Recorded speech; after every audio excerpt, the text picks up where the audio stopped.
ಆ ಅದಿರು ಕಂಪನಿ ಒಂದು ಕಾಲದಲ್ಲಿ ಉತ್ತುಂಗದಲ್ಲಿದ್ದಾಗ ಲೇಬರ್ ಕಂಪನಿಯ ಆ ಕಾಲೋನಿ ಇತ್ತಲ್ಲ, ಅದು ಸ್ವರ್ಗದ ರೀತಿಯಲ್ಲಿ ಭಾಸ ಆಗ್ತಾ ಇತ್ತು. ಯಾವಾಗ 2005ರಲ್ಲಿ ಆ ಕಂಪನಿಗೆ ಬೀಗ ಬಿತ್ತೋ ಆ ಕಾಲೋನಿಯ ಜನ ಮೂಲ ಸೌಕರ್ಯಗಳಿಂದಲೂ ವಂಚಿತ ಆಗ್ಬಿಟ್ಟಿದ್ದಾರಂತೆ. ಒಟ್ನಲ್ಲಿ ನರಕ ಯಾತನೆ ಅನುಭವಿಸ್ತಿದ್ದಾರೆ ಆ ಭಾಗದ ಜನ. ಏನ್ ಸಮಸ್ಯೆ ಆಗ್ತಾ ಇದೆ ಆ ಕುರಿತೊಂದು ರಿಪೋರ್ಟ್ ಇಲ್ಲಿದೆ ನೋಡಿ.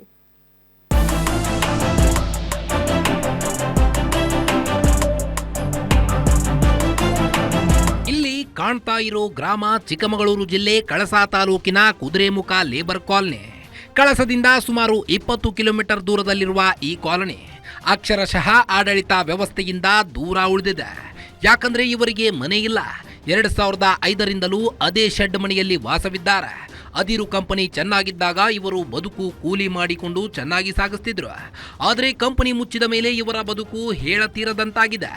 ನಾವು ಅಲ್ಲಿ ಅವಾಗಿಂದ ಮಾಡ್ಕೊಂಡಿದ್ವಿ. ಕಂಪನಿ ಮುಚ್ಚಿದ 2005ರಲ್ಲಿ ಕಂಪನಿ ಮುಚ್ಚಿ ಎಲ್ಲ ಅವಾಗಿಂದ ನಾವು ಹೋರಾಡ್ತೀವಿ. ನಮಗೆ ಸೈಟ್ ಆಗಿಲ್ಲ. ಕಂಪನಿಯವರೇ ನಮ್ಗೇನು ಹೆಲ್ಪ್ ಮಾಡಲಿಲ್ಲ. ಇನ್ನು ಲೇಬರ್ ಕಾಲೋನಿಯಲ್ಲಿ ಅಂದಾಜು 70 ಮನೆಗಳಿವೆ. 1976ರಲ್ಲಿ ಊರು ಬಿಟ್ಟು ಬಂದು ವೃದ್ಧರಾಗಿರೋರೇ ಹೆಚ್ಚು.